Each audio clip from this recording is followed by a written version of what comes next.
look at that. Good morning. Welcome, everybody, to the Advisory Commission on Charter Schools. It is 9:30. I'm Mike Walsh. I'm going to call this meeting to order.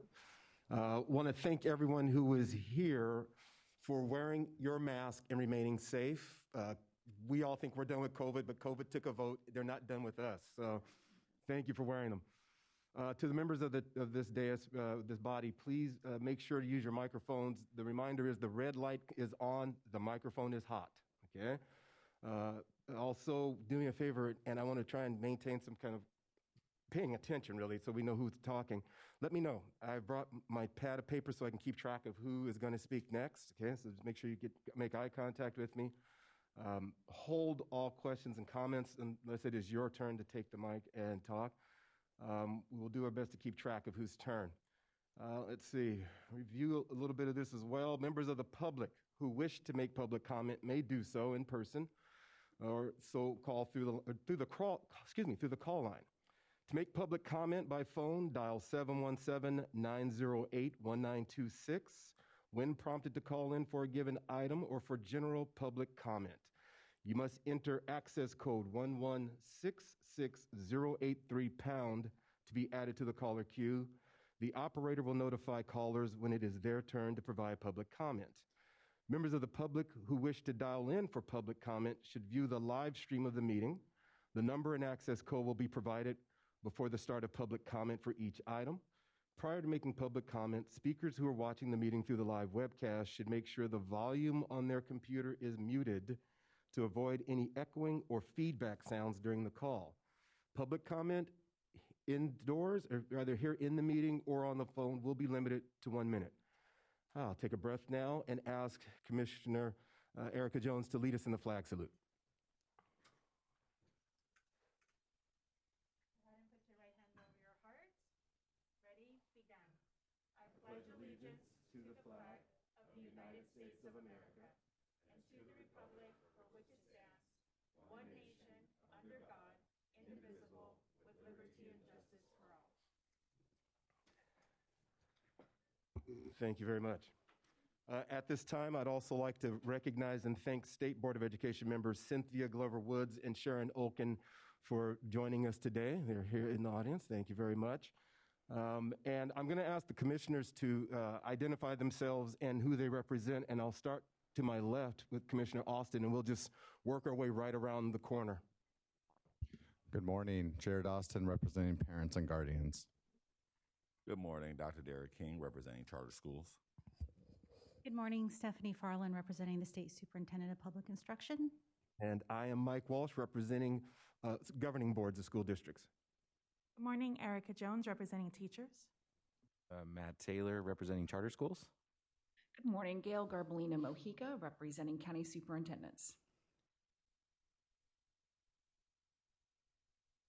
And Andrea, was your red light on when you did that? The button at the far right? Thank you. Good morning. Andrea Faisal, representing charter school educators. All right. At this time, we'll move on to review and adoption of meeting notes from the April 2022 meeting. Do I have a motion? Commissioner Taylor moves. And a second? So Commissioner King will second. We'll take a vote. And again, any commissioner who is absent, you're welcome to abstain from a vote. Commissioner Faisal? Abstain. And Commissioner King? Your mic. Aye. And Commissioner Jones? Abstain. Commissioner Garbalina Mojica? Aye. And Commissioner Austin? Aye. And Commissioner Taylor? And Commissioner Farland? Aye. And I vote aye. So motion passes with 2 abstentions. Members of the public who wish to make general public comment for items that are not part of the agenda may dial in now. Please call 717-908-1926 and use access code 1166083#. You must enter access code 1166083# to be added to the caller queue. And while they are doing that, we're going to move on to Charter Schools Division update. Commissioner Farland. Thank you, Chair Walsh. Good morning, everyone. We have 3 items on the agenda today, and I wanted to spend a couple of items talking about a couple of minutes talking about item number 3, the appeal before this commission. As you all know, this is the first appeal coming to us post the passage of AB 1505. AB 1505 codified a role for ACCS where no such role had existed in Ed Code before. In the past, when appeals have been made to the State Board of Education, it had been the policy for the ACCS to hear the appeal first, and that was the State Board's policy for ACCS to hear appeals and provide recommendations. The SBE was hearing the appeal as a de novo review of the appeal, which means that the SBE was reviewing the charter petition in its entirety, similar to how the district and county boards had, and determining if the petition should be approved or agreeing with the district and county that the petition should be denied. Under the new appeal process, the SBE will now be reviewing the charter's appeal if they hear it and making a determination if the local boards, county and district, abuse their discretion in their decision in denying the petition. It is a completely different standard of review than what we are used to. The role of ACCS, which is now stated in Ed Code, as I mentioned, is to determine if the appeal presents sufficient evidence to recommend that the SBE hear the petition, or if the SBE should summarily deny the petition based on the appeal or the record. The ACCS will not be reviewing the petition for quality, nor will it be making any determination of abuse of discretion. Ed Code limits the ACCS's review to determining if the appeal and documentary record have provided enough evidence that the SBE should hear it. This is why you see the item for the appeal today that looks much different than it has in the past. The CDE reviewed the appeal and the documentary record, and in this specific appeal, has recommended the ACCS recommend the SBE hear the appeal. You'll hear more, obviously, during the item itself from CDE staff. All of the appeals that come into the SBE will be reviewed on a case-by-case basis. We will not discuss or entertain hypotheticals today, although I understand how enticing that can be. We are only reviewing the appeal in front of us. Please remember that this is a new process for all of us, and as we have no regulations, we're using the express language in Ed Code to guide our work today. So I thank you, and I look forward to the conversation today. Thank you very much. So let's move on. The Advisory Commission on Charter Schools, as you just heard, will hear 3 action items today. Item 1 is a request for funding determination. The second item is a request for a funding determination reconsideration from Peak Prep Pleasant Valley. Third item in the agenda is the first appeal, as you just heard again, received under the new AB 1505 standard. The role of the ACCS is to make a recommendation to the State Board of Education whether to hear the appeal or summarily deny review. The ACCS is to determine if there is evidence for the State Board to hear the appeal. Under the new law, ACCS will not consider whether there has been an abuse of discretion. The ACCS will make a recommendation to the State Board of Education whether to hear the appeal or summarily deny. And if the State Board decides to hear the appeal, then they will determine whether there was an abuse of discretion. Again, this is the first appeal to be considered under the new AB 1505 standard. And as such, as you heard, the role of this board is significantly different than under the prior review standard. And again, statute gives the ACCS authority to take one of 3 actions regarding the Samoa Beach Academy appeal. We'll be able to make a recommendation that the State Board hear the appeal if it determines that sufficient evidence, if we determine that sufficient evidence has been submitted to hear the appeal based on the documentary record. 2, the ACCS may recommend that the State Board of Education summarily deny the appeal if we determine that insufficient evidence has been submitted to hear the appeal based on the documentary record. And finally, the ACCS may take no action, which means the State Board of Education will consider the appeal either hearing it or summarily denying review based on the documentary record. Education Codes describes the role of the ACCS, that we will hold a public hearing to review the appeal and documentary record. Based on its review, the ACCS shall submit a recommendation to the State Board whether there is sufficient evidence to hear the appeal or to summarily deny review of the appeal based on the documentary record. If the ACCS does not submit a recommendation to the State Board of Education, the State Board shall consider the appeal and shall either hear the appeal or summarily deny review of the appeal based on the documentary record at general public meeting of the State Board.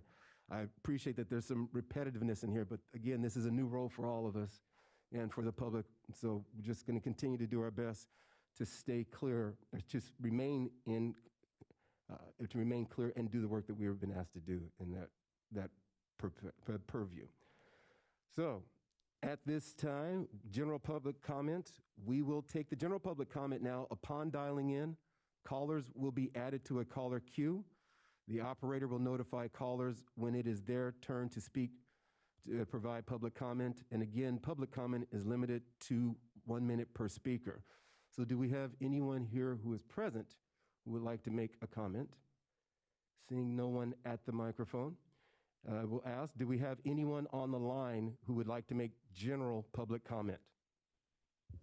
We do have one public comment caller on the line. Good morning, caller. Please state your name and affiliation for the record. Your time starts now. Yeah, hi. My name is Paul Davis, and I just want to say good morning. Thank you for the opportunity to give my support and to speak on behalf of the Samoa Beach Academy. I'm a resident of Eureka and a lifelong resident of Humboldt County. I need to interrupt you, caller. This is for general public comment. If you would like to call in for the Academy, that'll be our third item. Okay, sorry about that. Thank you. Not a problem. So is there anyone else on the line?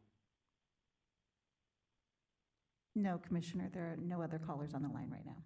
Thank you. Then we will move on to item number 1, consideration of a request for determination of funding. So people wishing to make comment on item 1 should call in at this time.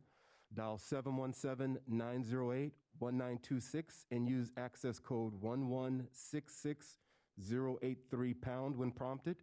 You must enter access code 1166083# to be added to the caller queue. So at this time, we will ask CDE staff McKenna to go ahead and present, and then commissioners will ask some clarifying questions if you have them. So again, just let me know and I'll make sure I get your names listed. So McKenna. Good morning, Chair Walsh and members of the Commission. My name is McKenna Huey, representing the Charter Schools Division, and I will be presenting both funding determination items on today's meeting agenda. Item 1 consists of a determination of funding for non-classroom-based instruction for Grizzly Challenge Charter, a classroom-based charter school that has not previously had a funding determination. Pursuant to California Education Code 47612.5D1, a charter school that has an approved charter may receive funding for their non-classroom-based instruction only if a determination of funding is made by the State Board of Education. The California Department of Education reviews the charter school's determination of funding request and presents it for consideration by this commission pursuant to relevant sections of California Code of Regulations Title V. However, for fiscal year 21-22, certain schools are exempt from the requirement to obtain an approved funding determination from the State Board of Education. Pursuant to Senate Bill 820, Section 75, specifically, this bill extended the deadline for charter schools to submit a funding determination request from February 1st to June 30th of the fiscal year in which their current funding determination will expire. Additionally, this bill permitted charter schools that submit a request by June 30th to maintain their current level of funding for non-classroom-based instruction for 2 years. The California Department of Education presents this item to the ACCS today as Grizzly Challenge Charter does not have an active funding determination that expires on June 30th, 2022. As such, Senate Bill 820, Section 75 is not applicable to this school. It is therefore required to obtain an approved funding determination from the State Board to receive funding for its non-classroom-based instruction. Grizzly Challenge Charter meets the expenditure and pupil-to-teacher ratio requirements for a recommendation of 100% funding for its non-classroom-based instruction. As outlined in this table before you, the school reported spending at least 40% of its public revenues on certificated staff salaries and benefits, spending at least 80% of all revenues on instruction and related services, and maintaining a pupil-to-teacher ratio that does not exceed 25:1. For this reason, the California Department of Education proposes to recommend that the State Board approve the determination of funding request at 100% for 2 years for Grizzly Challenge Charter. It is the department's current practice to recommend funding periods based on the number of years a charter school has been in operation, as well as the number of times it has gone through the funding determination process. As this school has not previously gone through the funding determination process, the department proposes to recommend that the school be funded for 2 years only. Thank you for your consideration of this item, and I'm happy to answer any questions the commission may have. So commissioners, at this point, we'll take clarifying questions, which is just literally the information that she's presented. Do we have any questions for that? Any deeper questions that we need to go into? Please save those for after public comment. So at this moment, are there any clarifying questions? Seeing none, seeing none, we'll move forward. Is there any public comment for item number 1, either from those who are present or from anyone who is on the phone? Seeing none for those who are present, do we have any callers on the phone? No, Commissioner, there is no public comment in the queue at this time. Thank you very much. So again, we have no one here personally who would like to speak to that, and none, we'll go ahead and deliberate then. Are there any questions from the commissioners? I will entertain a motion. Use your microphone, please. Yeah. I move that we accept the CDE's recommendation of 2 years of 100% funding. So Commissioner King motions that we accept the CDE recommendation. Is there a second? Commissioner Taylor seconds. Commissioner Taylor seconds. The motion is to move forward with the CDE recommendation. We'll just take a show of hands for votes. I meant to do this earlier, but I'm also on autopilot. So show of hands, all those in favor of the motion, please raise your hand. And it passes unanimously, 8-0. Thank you very much. So we'll move on to item number 2, consideration of a request for determination of funding as required for previously, or reconsideration. People wishing to make comment on item 2 should call in at this time. Again, dial 717-908-1926 and use access code 1166083# when prompted. Using that access code will allow you to be added to the caller queue. So, McKenna, please continue. Thank you. So item 2 of today's meeting agenda consists of a reconsideration of a request for a determination of funding for Peak Prep Pleasant Valley, a non-classroom-based charter school.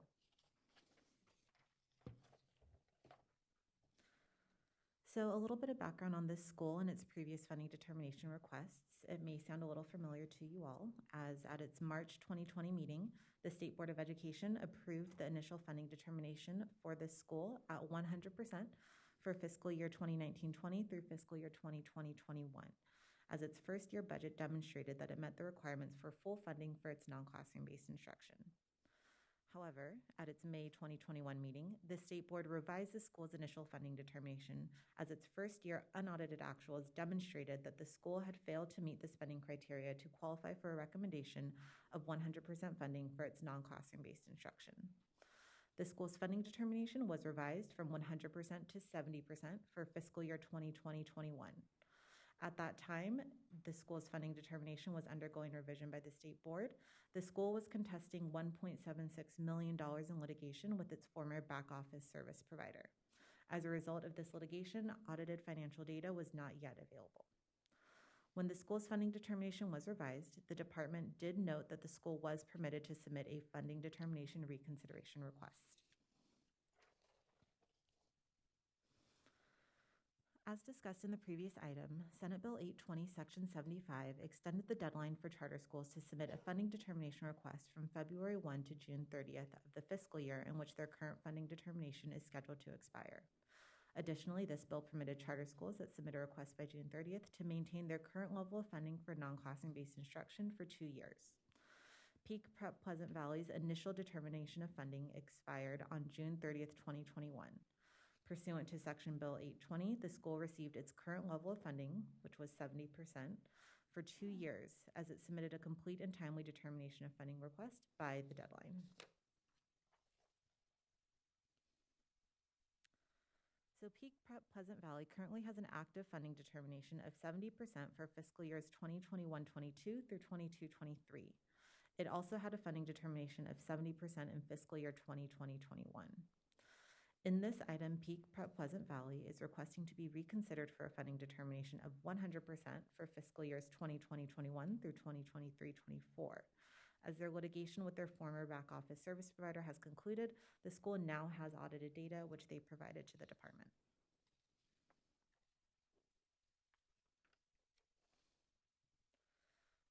Based on their audited financial data, Peak Pleasant Valley meets the expenditure requirements and pupil-to-teacher ratio requirement for a recommendation of 100% funding for its non-classroom-based instruction.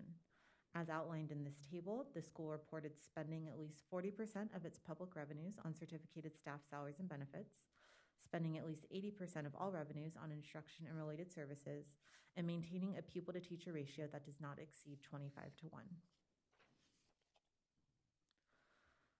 For this reason, the California Department of Education proposes to recommend that the State Board approve Peak Pleasant Valley's reconsideration request and increase its funding level from 70% to 100% for a period of 2020-21 through 2022-23. The department notes that the school requested 100% funding through fiscal year 23-24. However, a period of 3 years is being recommended as this request would replace the school's current funding determination, which is only valid through 2022-23.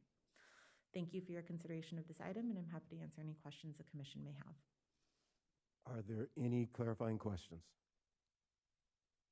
Seeing none. Is there any public comment for item number 2? And I'm going to follow my script a little bit closer now. We will take public comment from people on the call line first. So the operator will notify callers when it is their turn to provide public comment. It is limited to 1 minute per speaker. Do we have any calls for this item? We do have a caller on the line for public comment.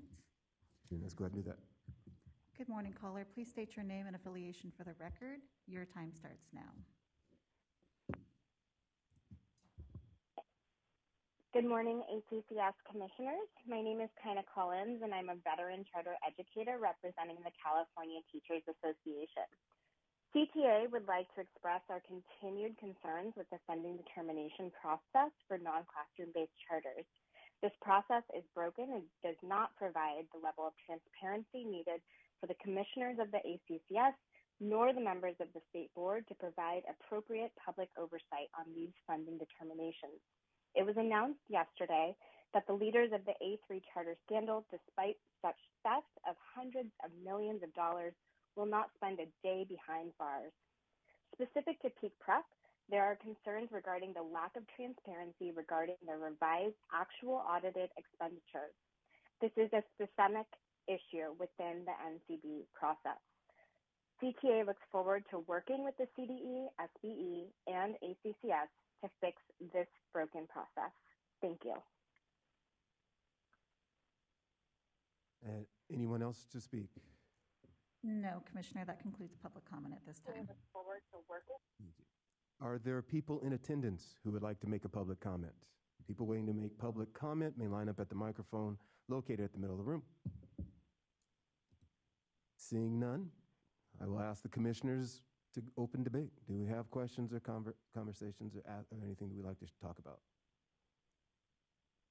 All right. Seeing no hands, Commissioner Austin? I'll just move the motion or approve CDE's recommendation. So we have a motion. Do we have a second? I'll second that.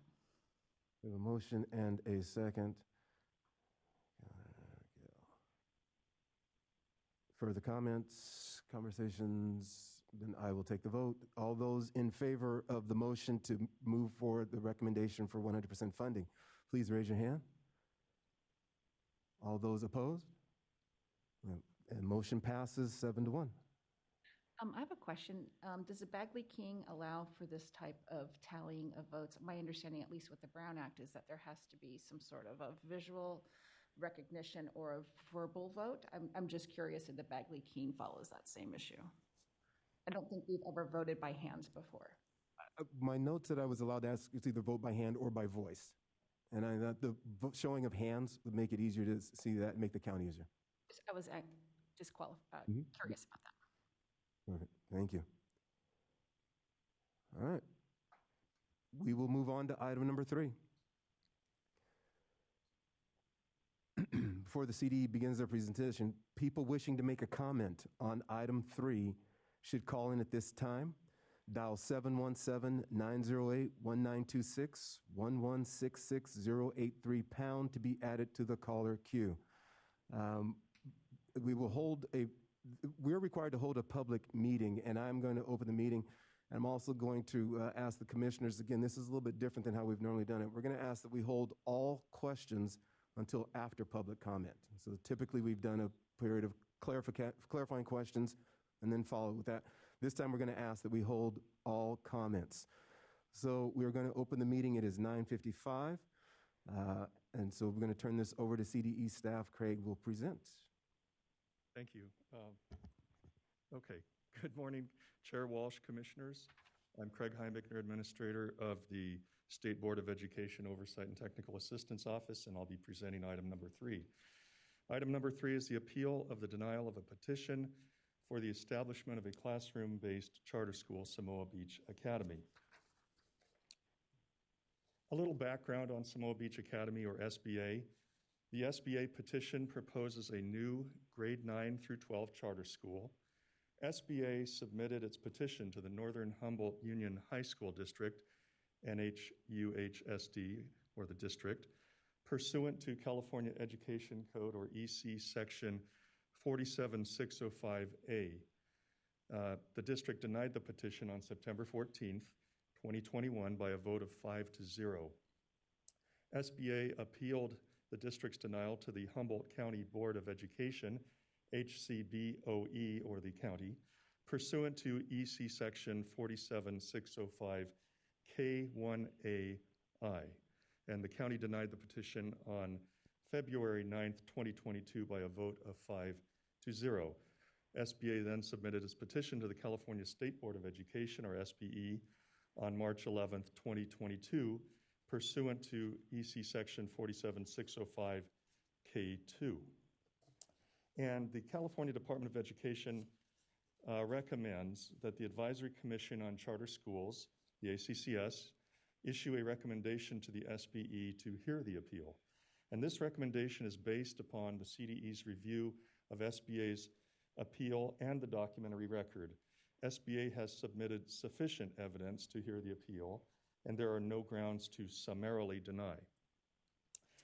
As a reminder, I know we've been covering this morning, but since it is our first abuse of discretion appeal, it's just good to go over this several times.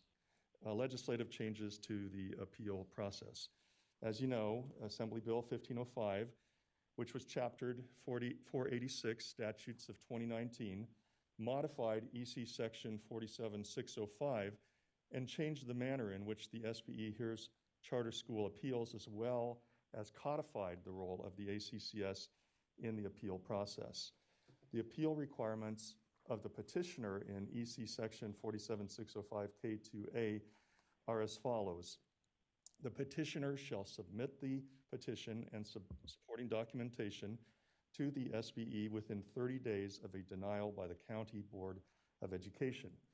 The petitioner shall include the findings and documentary record from the governing board of the school district and the County Board of Education, and a written submission detailing with specific citations to the documentary record how the governing board of the school district or the County Board of Education, or both, abuse their discretion.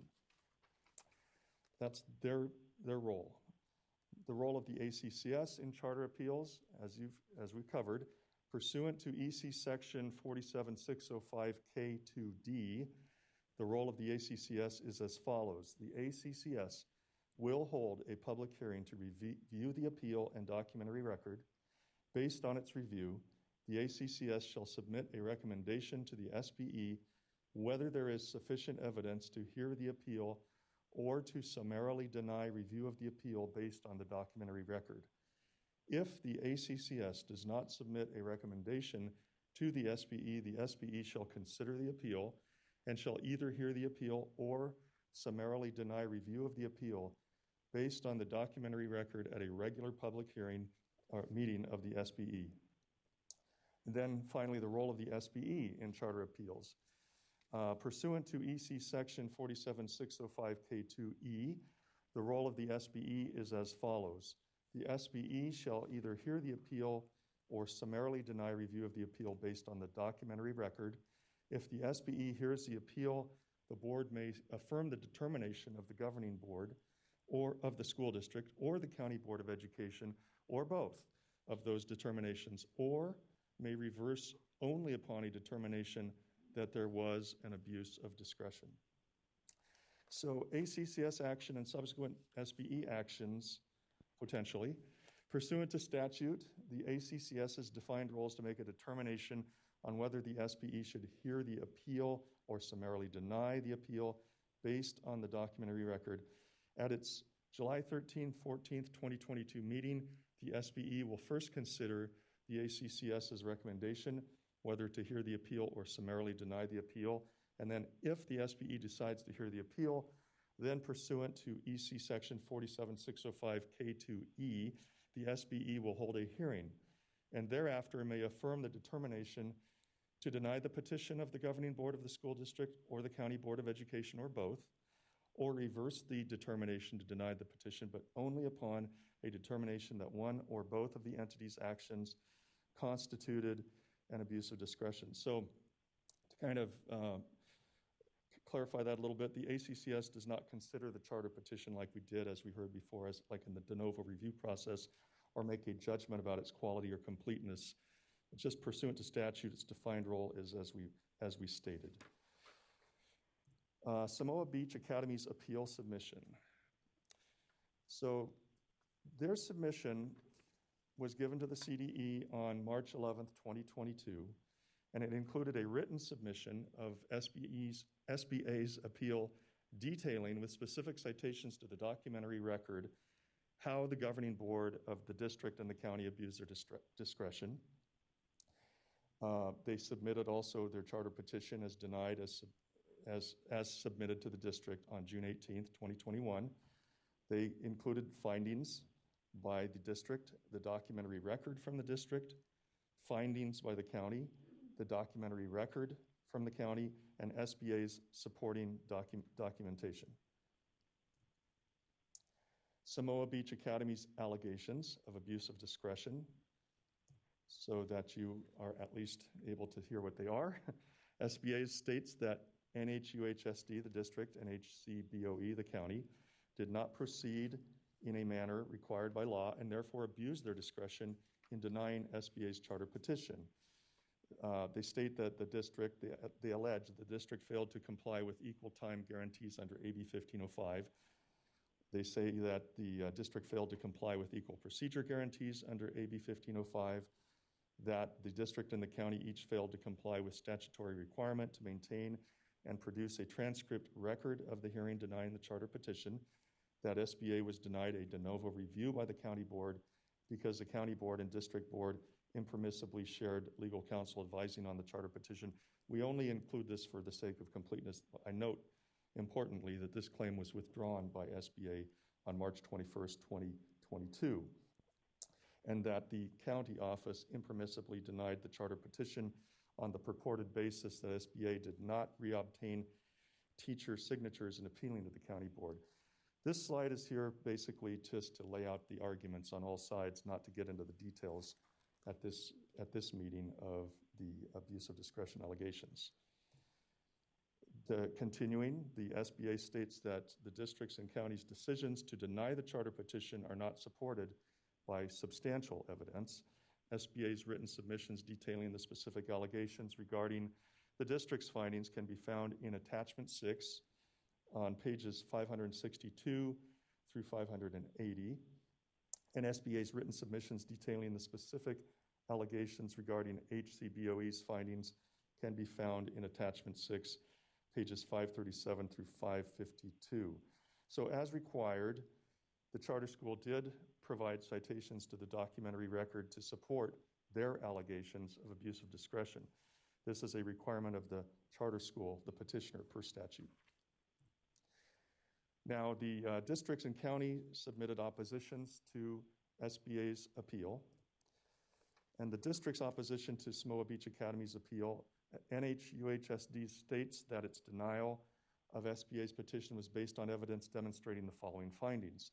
The SBA petition presents an unsound educational program for the pupils to be enrolled in the charter school per EC section 47605C1, and the petitioners are demonstrably unlikely to successfully implement the program set forth in the petition EC section 47605C2.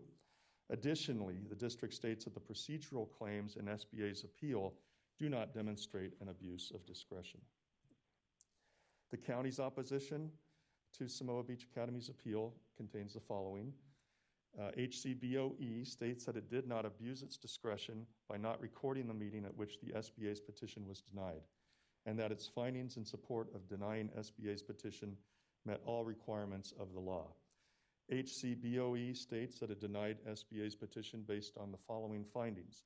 The SBA petition presents an unsound educational program for the pupils to be enrolled in the charter school per EC section 47605C1. The petitioners are demonstrably unlikely to successfully implement the program set forth in the petition EC section 47605C2, and the petition does not contain the number of signatures required by EC section 47605A.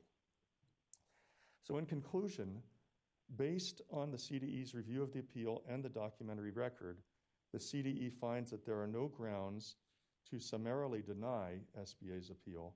The CDE further finds that the appeal and oppositions present sufficient evidence for the ACCS to issue a recommendation to the SBE to hear the appeal. And at this time, I'll be happy to entertain questions. Yeah. According to my notes, we want to give Samoa 10 minutes. I'm wondering, did you just represent for them as well, or do we still have them available to present? They are going to make their own presentation. Okay. Because I was also told we want to hold all of our questions until after everyone is presented. Thank you.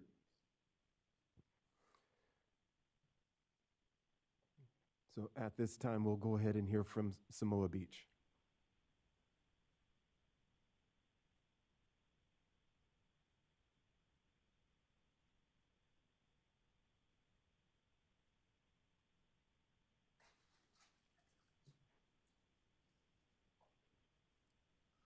Good morning, Commissioner Walsh and Commissioners. My name is David Lawn.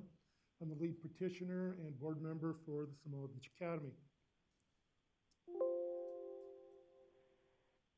So,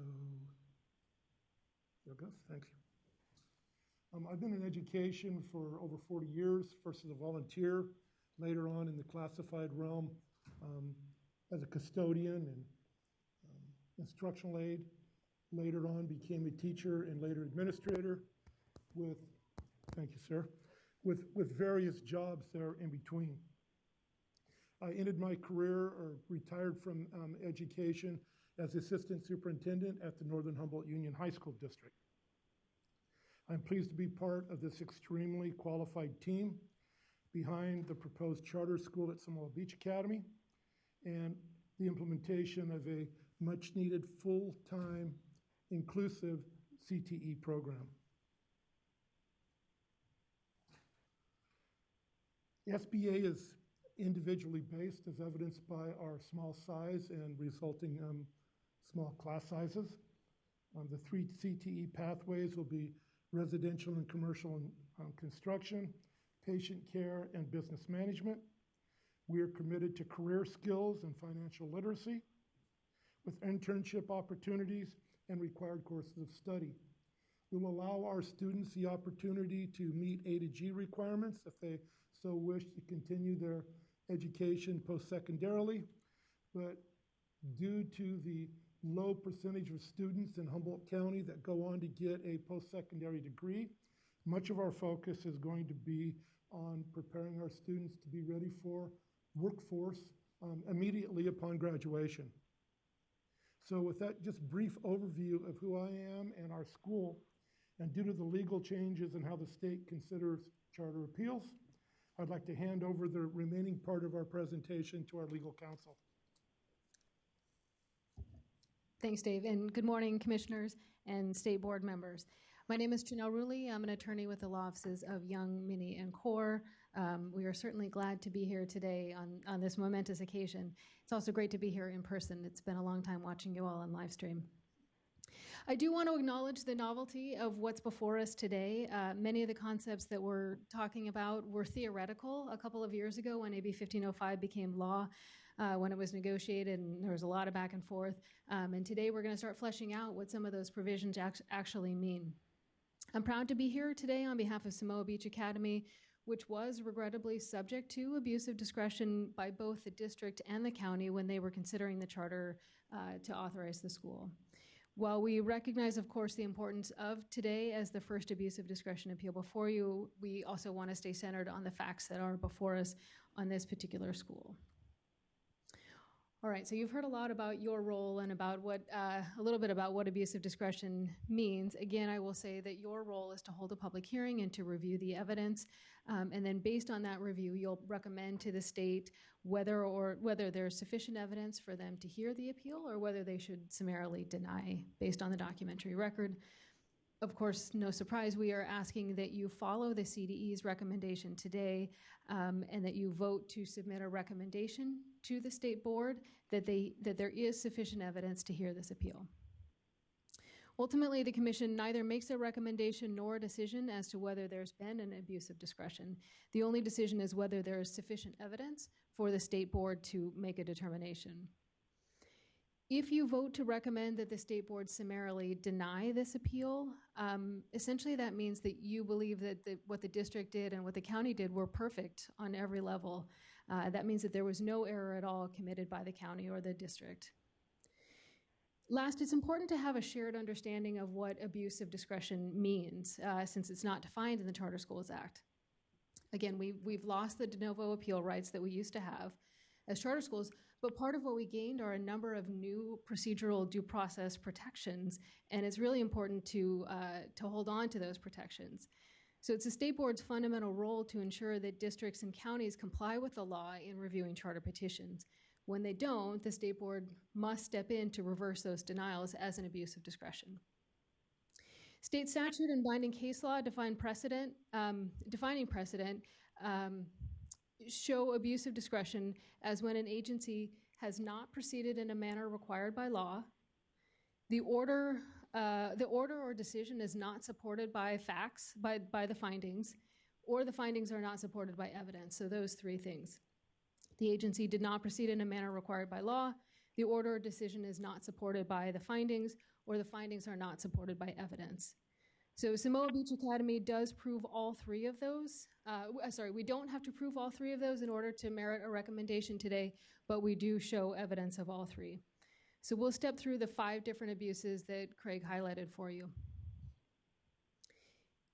Abuse number 1, the district did not comply with the equal time guarantees that are newly enacted with AB 1505. Samoa Beach Academy received 11 minutes to make their presentation, and the district staff and legal counsel took 31 minutes, almost 3 times as long. Because the district failed to provide a transcript of the meeting as required by law, we had to document this by using timestamps from the video, and we did document it. The result of this abuse was a highly unbalanced length of presentation by the district, allowing staff to reinforce their own staff report in ways that Samoa Beach Academy was not able to rebut, and that ended up being highly prejudicial. The denial of time limited Samoa Beach Academy's ability to influence the district board in their direction. So here, the district did not proceed in a manner required by law, and we demonstrated that in the documentary record. As a reminder, you have a total of 10 minutes, so we've got about 3.5 minutes left. Okay, thank you very much. I'll keep rolling through. Abuse number 2, the district also failed to allow for equivalent procedures. So equivalent time, they also failed to allow for equivalent procedures because they did not include the charter school's written response to findings in their board meeting packet. And there's absolutely no evidence that any district board member or even district staff took the time to read those responses to findings.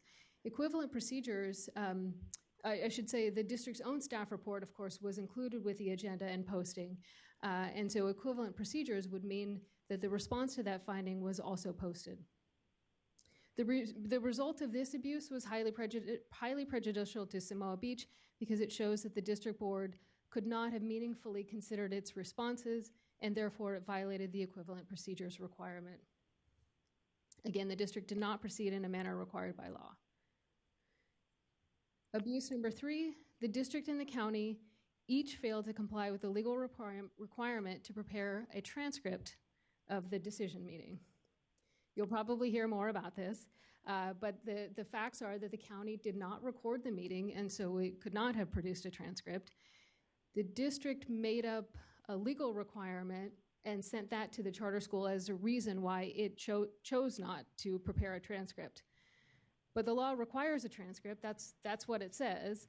We have to have a transcript. A video is not a transcript. A transcript is something that is written.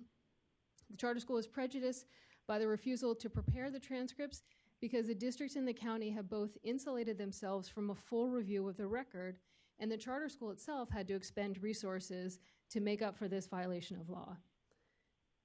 Appeals, as you've heard, we now have to cite to the record, and so not having a record makes the citing really difficult to do. So again, the district did not proceed in a manner required by law. We demonstrated that in the record. Abuse number 4, I think I'm okay on time.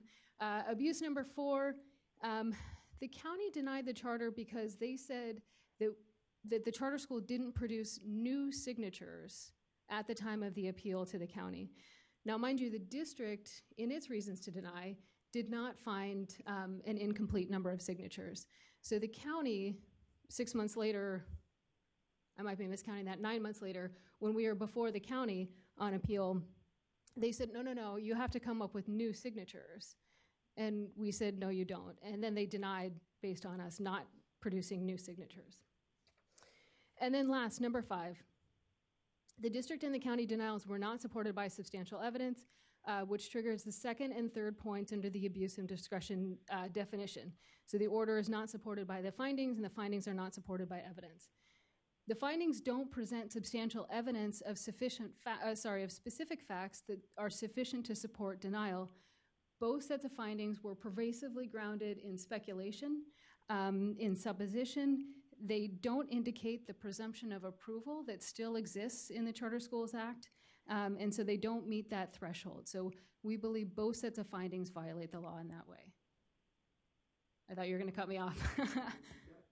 You have about actually 30 seconds left. So. Okay, so with my 30 seconds, I will say we appreciate your time. We're certainly here and happy to answer questions. We believe that we have thoroughly demonstrated in the record that there were abuses of discretion at the district and the county level. We hope that you make the recommendation to the state to hear the appeal. Thank you very much. Thank you. And again, members of the commission, just keep copious notes for all the questions that you have. At this time, we will give a combined 10 minutes for the district and just the district. Okay, so the district now has 10 minutes that they get to present their case.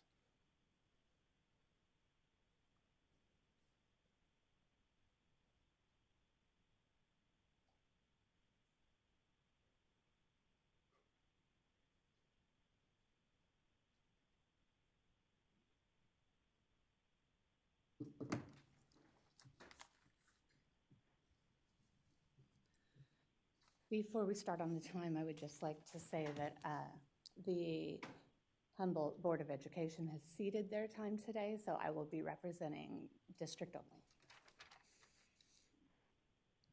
only. Shall we begin? You shall. 10 minutes. Good morning, honorable members of the Advisory Commission on Charter Schools.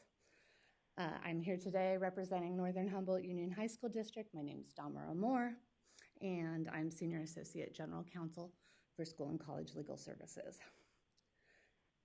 This committee has the authority to recommend summary denial of this appeal. ACCS is here to provide expertise. The complete record allows you to determine that there's no possible way Samoa Beach Academy, SBA, can prevail in its appeal against the district. and therefore the committee should recommend summary denial. The abuse of discretion standard here is clear, and it is not what was just presented to you by SBA. It is, was the district's decision arbitrary and capricious?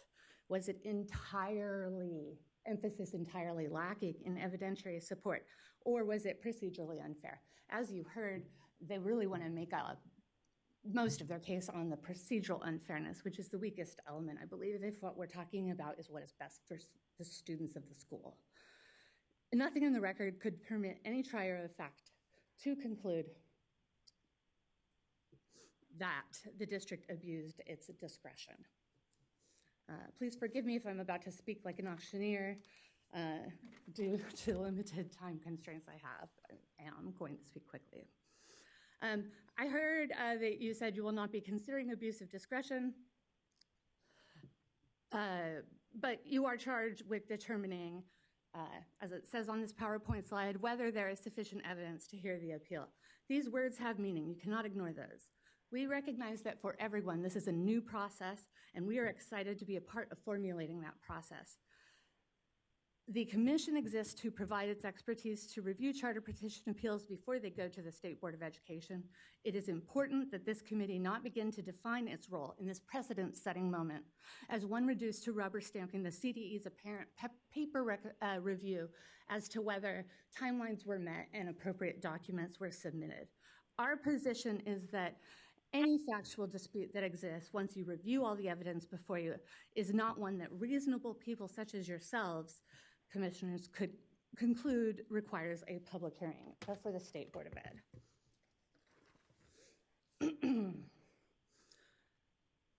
This has been decided before, the abuse of discretion standard that applies. There was a state petition submitted for a statewide charter school to the State Board of Ed. It was denied by the State Board of Ed.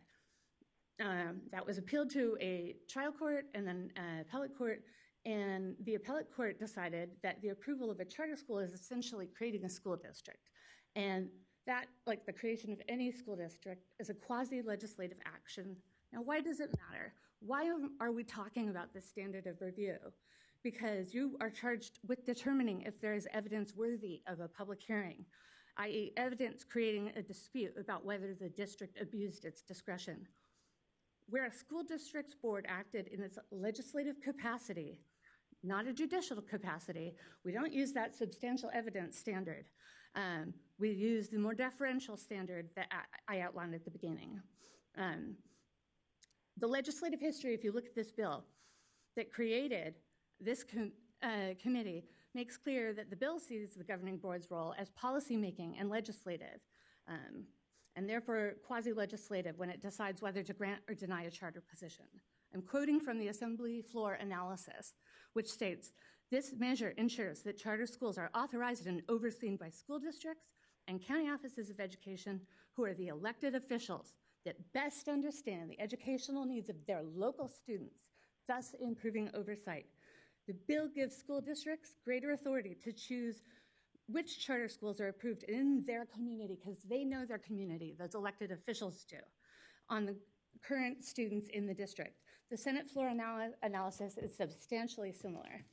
Therefore, the standard of review is under California Code of Civil Procedure 1085, the more deferential standard of review.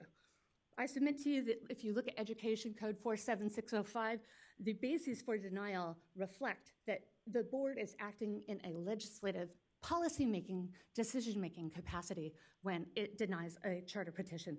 The board may deny if they determine that the school presents an unsound educational program for the pupils to be enrolled in the charter school.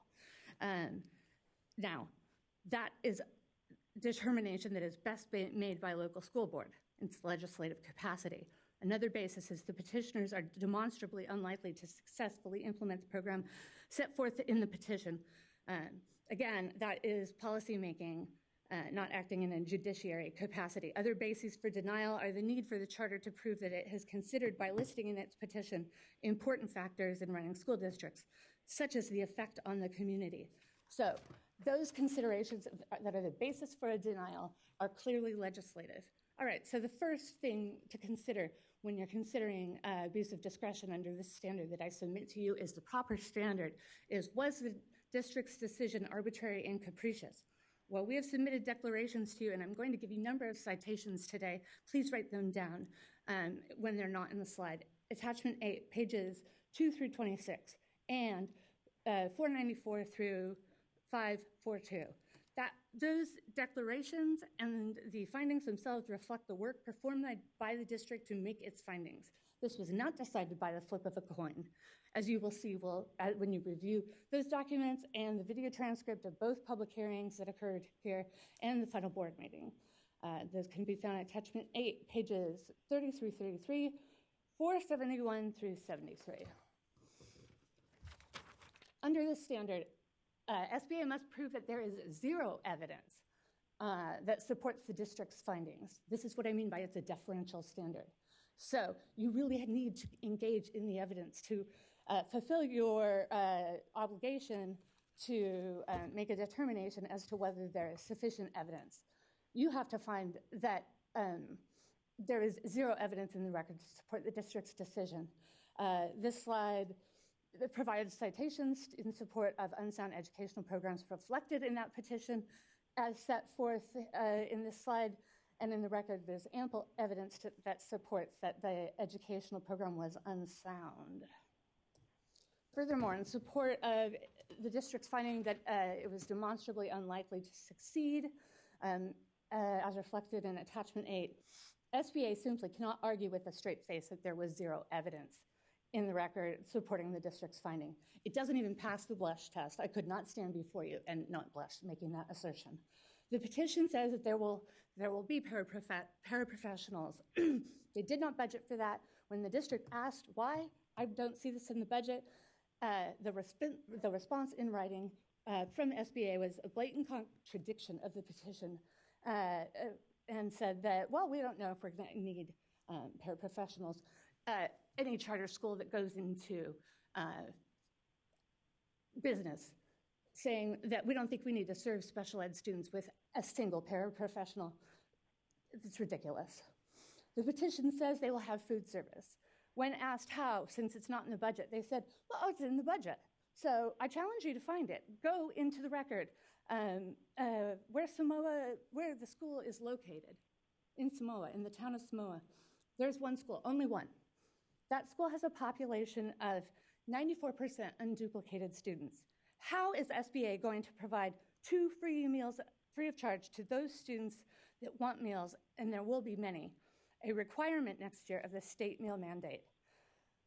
It's very complicated to get into why they have not, to explain in this short period of time, why they have not budgeted sufficient amount of time for teachers, but they have not.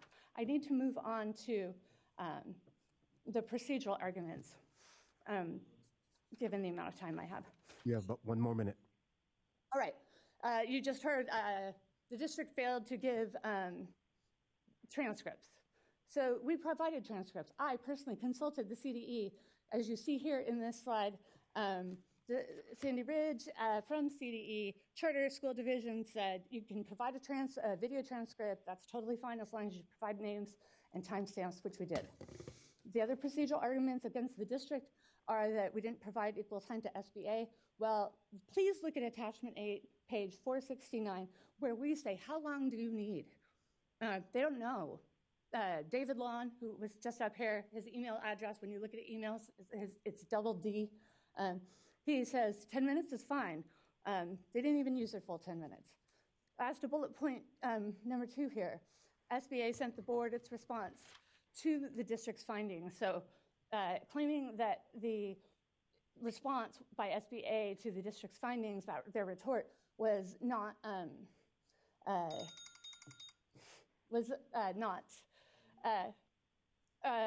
Your timer matches mine. Just, SBA sent that. You can see that in the next slide. This is a letter from SBA to the board. So the board received that. This argument that this was a procedural violation of the rights is ridiculous. Please remember your role and the importance of today. And we hope you follow the proper standard and consider whether SBA has truly shown any evidence to, that the district has no evidence to support its findings. Thank you. Thank you. So at this time, is there any public comment for item 3? We will take public comment from people on the call line first. The operator will notify callers when it is their turn to provide public comment. Again, it is limited to 1 minute per speaker. So do we have anyone on the line? Commissioner, we do have callers on the line. We can start public comment now. Thank you. Good morning, caller. Please state your name and affiliation for the record. Your time starts now. Hi, my name is Marisha Ramirez, and I am a resident of Humboldt County. I was born and raised in Humboldt County. I'm currently a local business owner. I'm calling in to strongly show my support in favor of the Samoa Beach Academy. I attended the last meeting, and I would like to say it's very important to note the majority of education staff that was not in favor of this program was primarily EHS employees. And it's even more important to note that only residents of the Eureka District are allowed to attend Eureka High, whereas a charter school like Samoa Beach Academy would be accessible to residents of the entire county to attend this charter school, therefore benefiting not just one city, but the entire county community, including rural areas that do not live in the Eureka District. This program and school would strongly benefit so many students that do not currently have access to such a school.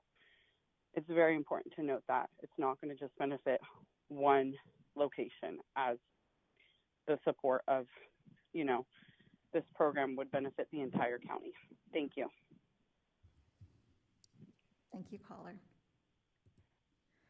Good morning, caller. Please state your name and affiliation for the record. Your time starts now. Good morning, ACCS commissioners. My name is Kina Collins, and I'm a veteran charter educator representing the California Teachers Association. A primary purpose of AB 1505 was to return control over charter school authorizing to local school districts. In this case, SBA's appeal is just a fancy way of saying that they don't like how the LEA reviewed and weighted the evidence. As highlighted in the CTA letter, the term abuse of discretion is not defined in the Education Code, and the SBE has yet to promulgate regulations defining the term. Minor procedural errors do not rise to the level of abuse of discretion.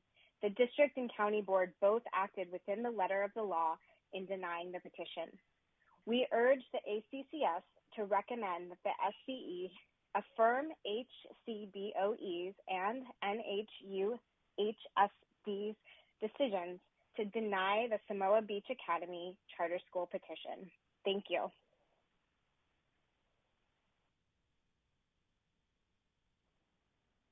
Good morning, caller. Please state your name and affiliation for the record. Your time starts now. Hi, this is Stephanie Hampton. I am the Northern Humboldt Classified Union Representation, and there's 4 reasons why I oppose this charter. The first one, which is about 50% of my opinion, is the undeniable conflict of interest that's at play with this charter. One of the people behind this that raised all the funding is the person who will be building the school. It is also the person who owns the land that this school is going to be on. There's not enough funding to provide for the IEP special education students. There is absolutely no funding in the budget for transportation for any students in any of the nearby counties, which is major. That means any student of lower socioeconomic status cannot come to this school. And lastly, there is absolutely not enough funding for the classified staff. Wages are barely covered, certainly not covered for every possible position you're going to need to run this school. Thank you, caller. Nor their benefits. Good morning, caller. Please state your name and affiliation for the record. Your time starts now. Good morning. My name is Paul Davis. Thank you for the opportunity to give my support and to speak on behalf of the Samoa Beach Academy. I am a resident of Eureka and a lifelong resident of Humboldt County. I believe our state, our county, our children all would benefit from the CTE education, whether it is at a college level or still in high school. This academy, these programs, in my mind, are essential. The benefits of these courses are not only to create future careers, but also to create good, competent, problem-solving people and citizens. There is something beautiful and rewarding about construction industry. I think it gets overlooked. What it gives you is the ability to pull something out of the universal consciousness and develop it with your hands, first in your mind, and then with your hands, and Time. using tools to bring it into existence. Thank you, caller. That's thank you. time. Good morning, caller. Please state your name and affiliation for the record. Your time starts now. Hello, my name is Steve Rodhag, and I run a local cabinet shop in Arcata. I grew up in McKinleyville, and I am calling in support of the SBA. The schools here are seriously lacking, and I have succeeded not because of, but in spite of my education I received at McKinleyville High. I continually receive high school graduates that cannot do basic math, they cannot read tape measures, and cannot fulfill their basic duties. A school like this will severely impact and help them more than anybody knows. As a parent and a community member, I strongly suggest we go forward with this school.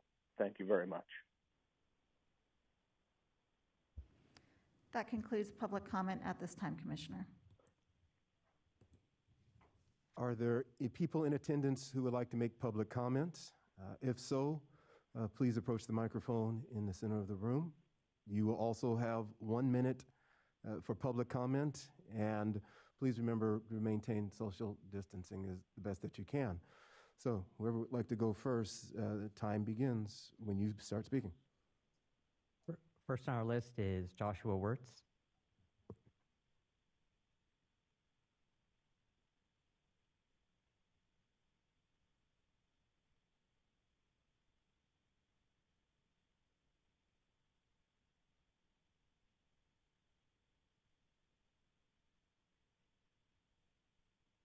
Good morning, Commissioners. It's on. Hello. Okay. Good morning, Commissioners. I am a resident of Humboldt County. My name is Joshua Wirtz. I'm in support of the Samoa Beach Academy. I think when I was a kid, I wish we had a school like this. When I was in high school, I failed every class I ever took. The classroom just wasn't a place for me to learn. It wasn't until I took shop classes that everything started to click for me, like math and things as such. It was really important for me to do hands-on work, and it really helped me as far as shop classes. It was the reason why I was able to go to a trade school for further education. I graduated from UTI, became a diesel mechanic, and it has helped me immensely in my journey and my career. And I think this school would be a great addition, great addition to the community. Thank you. So the next 4 people on the list are Charles C. Barnhart, Tyler Mixon, Eric Premack, and Cassie Mancini. If you can line up in that order. Good morning, Commissioners. My name is Charles Barnhart. I've lived in Humboldt County for 55 years. 38 of those years were as a tradesperson. And the trades have provided myself and my family with a fantastic living wage. And I wouldn't have gotten that without the trades.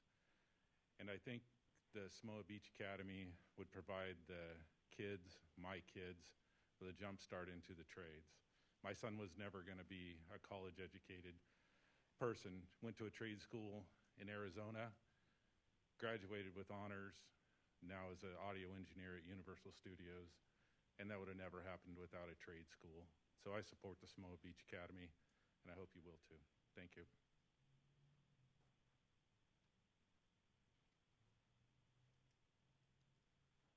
Good morning, Commissioners. My name is Tyler Mixon. I am a current resident in Humboldt County. I live in Eureka. Going through high school, I struggled with paperwork and just focusing. I have ADHD. so it was kind of hard for me to sit still.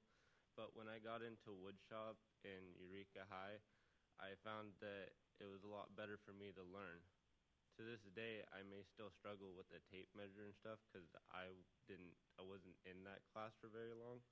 I only took it for a couple months, but I learned more doing hands-on activities than sitting there looking at a piece of paper, going, oh shit, all right, now I'm doing paperwork, instead of walking around doing this and that.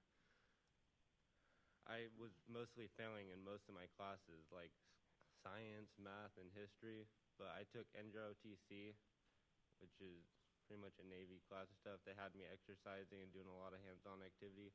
I excelled pretty well in that. I excelled pretty well in woodshop. So, thank you.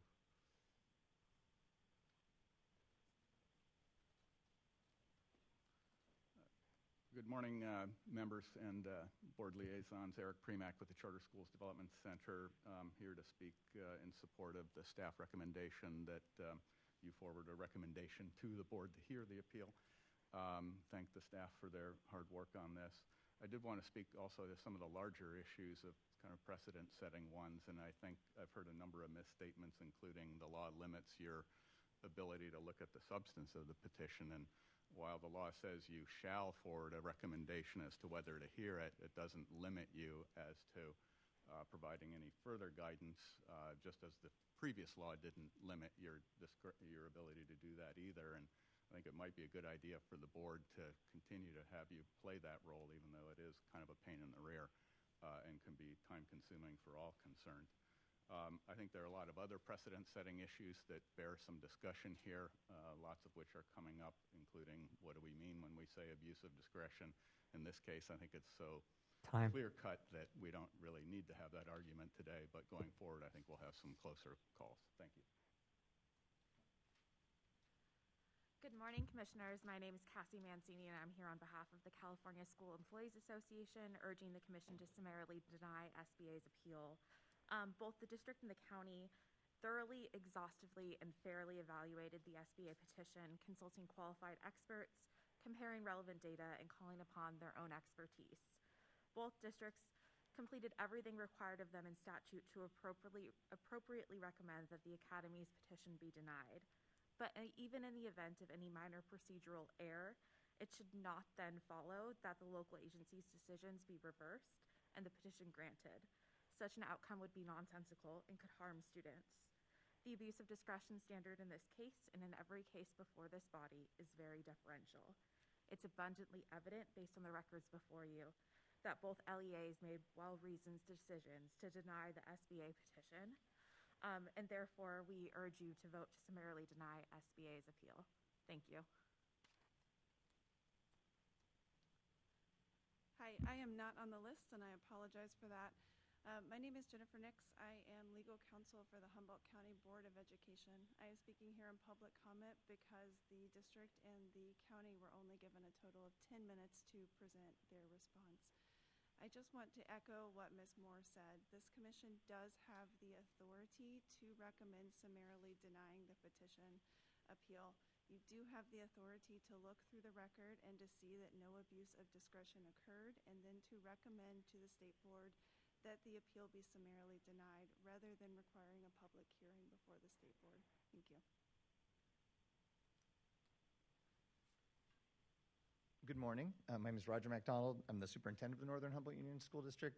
And what I want to share with you is I really appreciate the challenge that you have in front of you. I know that it's precedent setting, and I know that, that it's really important. What I want to say is that our school district took what we were asked to do by the CDE very seriously. We invested a lot of resources and a lot of time into looking at the charter petition.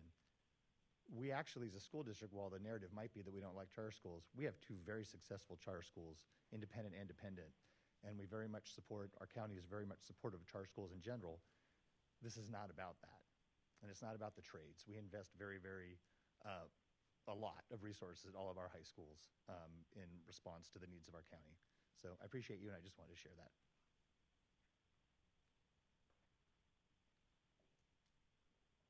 Seeing no more speakers, this time the deliberation belongs to us. Are there any questions? Commissioner Gabrielina Mahica. I'm very aware of our new role, and I appreciate the reminders and the framing that staff and members of the public have put out for us. One question that I have is, at the SBE level, do they have a de novo review, or do they have a review of the administrative record? That for me is an important, I need to know that. The SB does not have a de novo review either. A review of the administrative record. It is to determine if there was an abuse of discretion. Yes. To follow up on that question, if the SBE determines that there was an abuse of discretion, what is the next step?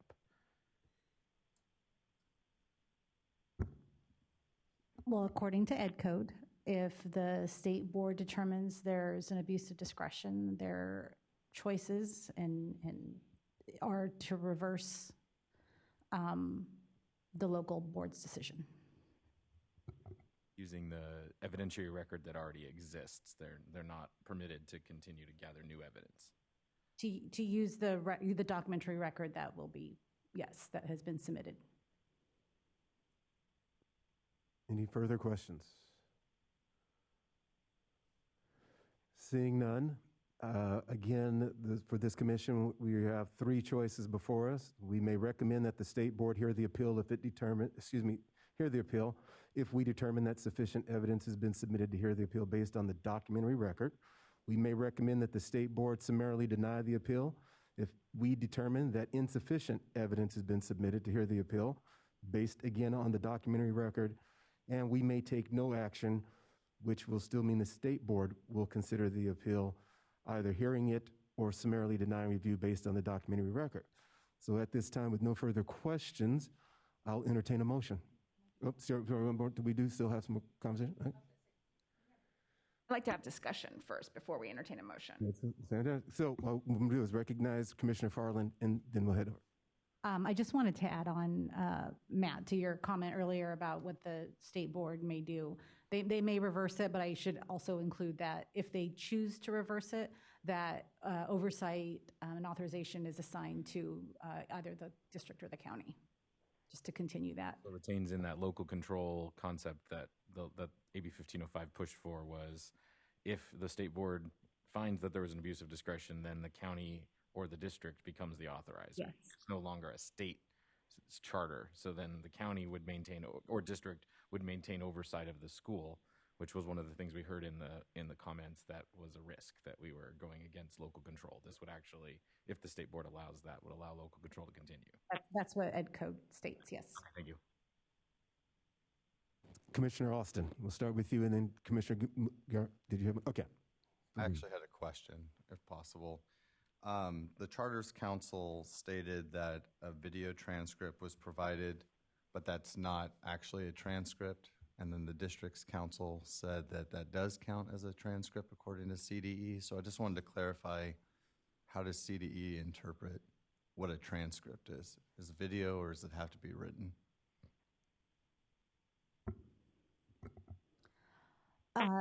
Currently, because we don't have any regulations sort of outlining exactly a definition of a transcript, currently the department is allowing video to be submitted. Commissioner Gabrielina Mahica.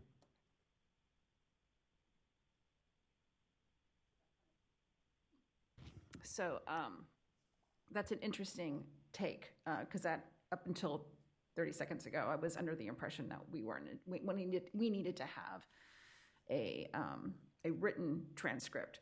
My understanding has always been a transcript is written, but I'm not a lawyer, or I don't have a law license. I may practice law, but I don't have a law license. That's what the appellate courts are for. So this is challenging for me. Being a county superintendent, and I know, Mike Walsh, you deal with expulsion appeals all the time, where you look at the administrative record and that you don't rehear a hearing at the lower agency. And so for us, if I frame it similarly, and I know there will be those who will object to what I'm saying, but I'm saying if similarly, I have had experience, and I know Mike Walsh have had experience about reviewing an administrative record. And when we review administrative record, we look for procedural errors, and we look for a case with expulsion hearings as the student's due process has been violated. And if there are procedural errors or the child's due process has been violated, you rule against the lower entity, the organization, which means a child who is up for expulsion, regardless of the facts of the matter, is returned to school. In this particular instance here, and that's my background and that's my framework, in this particular instance here, I question whether we have a full documentary record in the sense that I don't have a written transcript, and that was my opinion prior to what Commissioner Farland said. So if I don't have a true record, then at that point in time, my reaction is to then not pursue this further. But if I don't pursue this further, then we have a situation where this appeal ends, and the petitioners do not have the opportunity to go to SBE. And why I feel the documentary record I feel is important is because one of the arguments when they were making the abuse of discretion argument was, let's just talk about a time, a 31-minute versus an 11-minute. Well, we can have all the factual writings from the positions of, yes, you had enough time, no, I didn't have enough time, but in reality, without a written transcript, that basically, I don't know if the petitioners objected, I don't know if the petitioners asked to respond to something, I don't know, unless I can read it. And for me, that is something that I think SBE is going to have in order to rule on whether or not there was an abuse of discretion.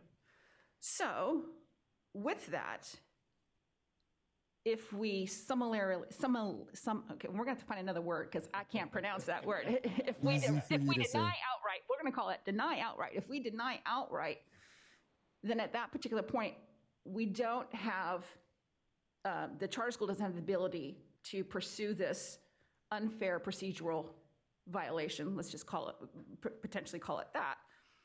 So it's in conflict. Right now, what is in conflict is it could be, so let's play this out a couple of months or a year or two from now, then it becomes a standard that school districts and county offices don't provide a transcript, then it gets similarly denied. So I don't want to have that precedent, right? So I'm at this crossroads right now where I do feel that there were procedures and errors at both the district and the county office level. The errors that were committed were not committed by the charter school. But yet I don't necessarily want to harm the charter school for errors that they did not commit. If that makes sense? But I also feel that the SBE is not going to get a full picture, and I'm concerned about that. So I'm really kind of on the fence. I mean, if I was in charge, I know what I would do, but it may not be in line with, I know what I would like to see happen. Whether or not the law as we know it, and unfortunately we don't have any regulations, so I would encourage those power that bees that would probably start drafting regulations so that when we have these cases, there's remedies that we can go through. But I'm really at a crossroads with this particular charter and petition in front of us, or the appeal that's in front of us. Commissioner Farland. So just to clarify, this commission can make one of two recommendations. They can recommend that the SBE hear the appeal, or they can recommend that the SBE summarily deny. So even if you chose to recommend summarily deny, it still goes to the SBE. So either way, the charter would be heard, or at least would go to the SBE, and the SBE would make a determination whether they want to hear the appeal or summarily deny, and they would have their own conversation about that. So discussion about that. So either way, it goes. So just to make sure everyone understands that it will go to SBE either way. And currently, you know, the law does not say written transcript, and so the CDE's position currently is that a video is a transcript. We send the video to the commissioners, so it can be watched. I know that takes time, but it can be viewed, and SBE will be able to also view it, the SBE members. But I really want to just clarify that it does go to SBE. So, yeah, they ultimately get to make the decision. One of the challenges that I have right now is, Commissioner Garbalino-Hickey, you spoke pretty well on the point for me as well, that I'm concerned that we're saying that the onus is on SBA to determine how much time they're going to use. I would expect that there's already a policy or procedures that are spelled out explaining to them how much time they are allowed, that each side will allow. So I'm a little challenged with that process, and also some of the other things. I'm still, again, that transcript being a video, not having that clarity, that bothers me. I'm hoping that we get that straightened out soon and determine what that is. But I have some of those same concerns that this is on the districts to hold procedures and to be very clear about what's expected, so that it makes it a little bit easier for us to be able to have that conversation that we're having right now. Any further comments or question? Yes, I see. We'll just go to my right. So I have two questions for CDE. The first is the idea of that the CDE found no grounds to summarily deny. And I'm wondering what kind of advice you can give us as to what might constitute grounds to summarily deny. So that's my first question. Well, I appreciate that. And I also appreciate the entire discussion, because this is, as everybody is saying and feeling, it's a new day on how we proceed with new standards, new statutes. And, there were drafted regulations, they were never adopted. And that's part of the reason these questions are arising, I'm sure. I appreciate with the idea that people are saying we're setting precedents, they're talking about intent, they're talking about all kinds of things. But we're trying to avoid hypotheticals at this point and take this appeal, take them on a case-by-case basis, and to adhere as closely as possible, absent those regulations, to the language in statute as it's written, not trying to determine intent or anything else, just go in with that. And so with this appeal, we looked for, per statute, if it had a timely submission, if there were citations to the documentary record that were specific and that raised a dispute of fact. And those were met, and therefore we do not recommend to you that you put a recommendation to summarily deny to the state board, but it proceeds there, and the state board then, by statute, is the adjudicating body to get into the nitty-gritty of abuse of discretion, all these things that we all want to look at. But it's our role has changed, and your role has changed, and so that's where we're coming from. I hope that helps. So just my understanding of what you just said then is that in the absence of regulations to the contrary, that the only grounds for summarily denying that you could identify at this time would be what the statute calls for around the timing, the content of the paperwork, and so forth. Generally speaking, yes. At this point, with this petition, where we are, without regs, with statutory language, trying to not add anything to that language, trying to go by it as carefully as possible. That's what we're doing. And then my second question, and it has a similar problem of, in the absence of regulations guiding us, is the abuse of discretion standard. We heard from SBA one definition of abuse of discretion, and from the district we heard another. And I'm wondering if you could reinforce or clarify for us what CDE's position about that standard is. Yes. Again, I don't want to lay out hypotheticals. I sound a bit like a broken record probably on that, but there will be probably clarity on that soon, because there's a memo that is going to the state board, and it does contain elements that you're talking about.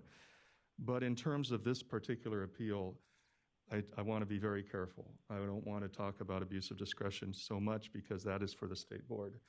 And if we back away from abuse of discretion and just go to what's before us right now with this petition and the submission that was made, we had to look at, and we have to bring to you a report and a recommendation that checks if they did fulfill the requirements, so that it can proceed forward to the state board to determine if abuse of discretion has indeed occurred.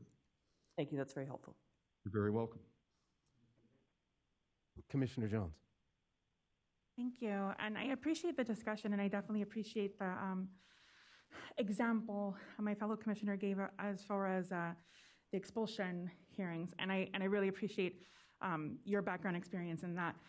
I think I'm coming to this with a little bit of a different lens, or I'm coming to this looking at seeing where I have dealt with charters that were closed because they weren't able to implement a sound educational program and students were left in a lurch. So in looking at that, I've also heard two things.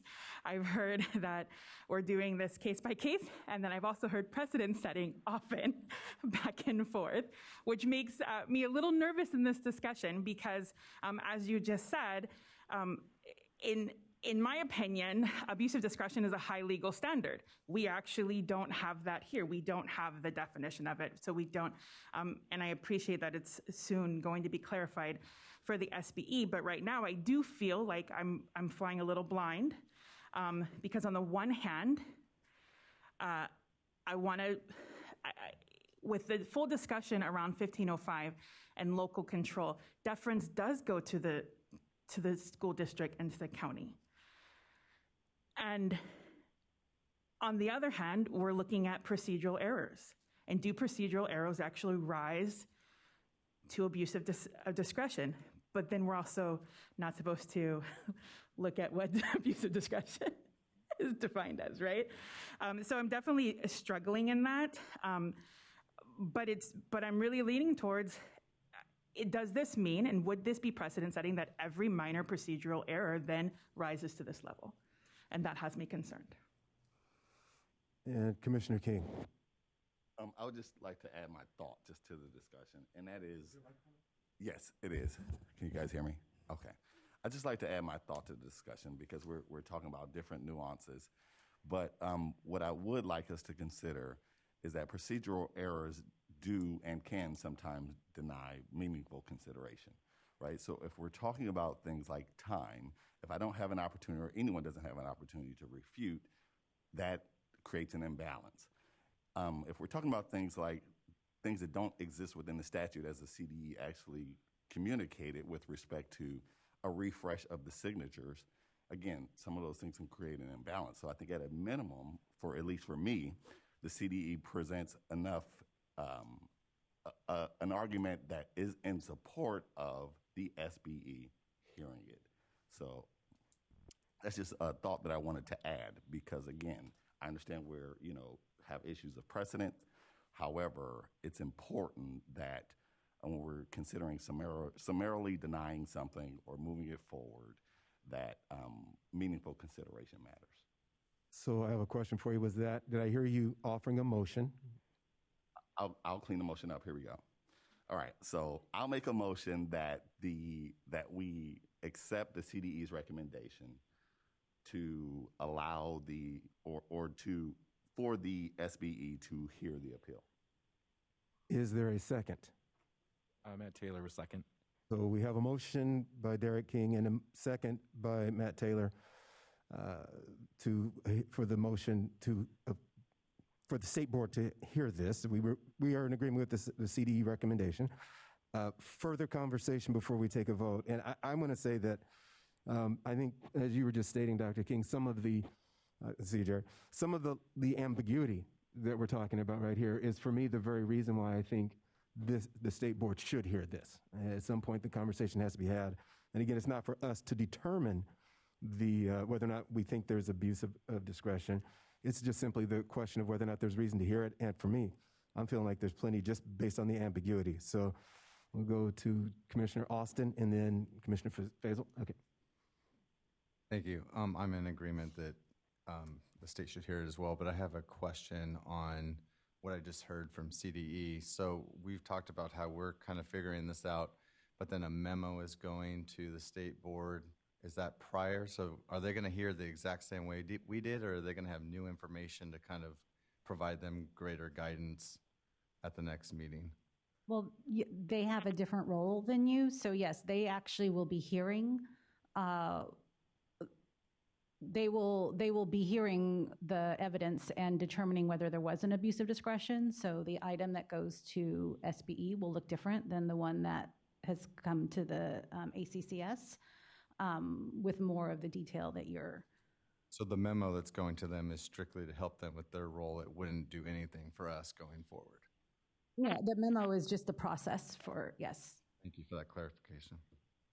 Commissioner Faison. So I would like to, again, emphasize that if CDE is saying the regulations aren't there for us to go in depth into what grounds for summarily denying are, or even what abuse of discretion is in this situation, I feel like, yes, we are working in a very gray area, but that gray area allows us to say, is there at least something to go on? And there is, as Commissioner Walsh just noted, there is a lot of ambiguity in the record. There is an issue, as Commissioner King mentioned, around equal time and around the ways documents were or were not shared with the district that raise questions and that could have been determinative in the outcome around SBA's petition in the first place. And I think that's enough to say there's a conversation to be had about the potential of abuse of discretion. Doesn't mean there was. But the fact that there's enough to have a discussion, I think, is the reason that I also support the motion. And just to sort of follow up on that, one of the things that I see when I was looking through this is about due process. That we want to make sure that that there is due process being followed for all parties. And I think that giving the SBE the opportunity, us recommending that the SBE take the opportunity to do this, would allow the school that due process that was part of AB 1505. That was let's make sure that we'll return control as much as we can to the locals, but ensure that the due process rights of the charter school are not violated, and let the state board be the arbiter of that. That feels like the intent of what this whole revisions to the law were about, and that's why I'm strongly in support of the moving forward of this recommendation to the SBE. Further comments? Seeing none, we'll go ahead and take a vote. And this time I am going to ask that you make your vote known. We'll start to my far left with Commissioner Austin. The motion is to recommend that the State Board of Education hear this matter. How do you vote, Commissioner Austin? Yes. We'll just keep moving. So Commissioner King? Yes. Commissioner Farland? Yes. I vote aye. Commissioner Jones? No. Commissioner Taylor? Yes. Commissioner Garbalina Mahica? Yes. Commissioner Faisal? Yes. Motion passes 7-1. This meeting is. Let me check one other thing real quick. Before I read my notes, and notes say that we are now adjourned. Thank you very much, everyone, for your conversations. Thank you to this board for your deliberation and taking this matter so seriously. We are adjourned.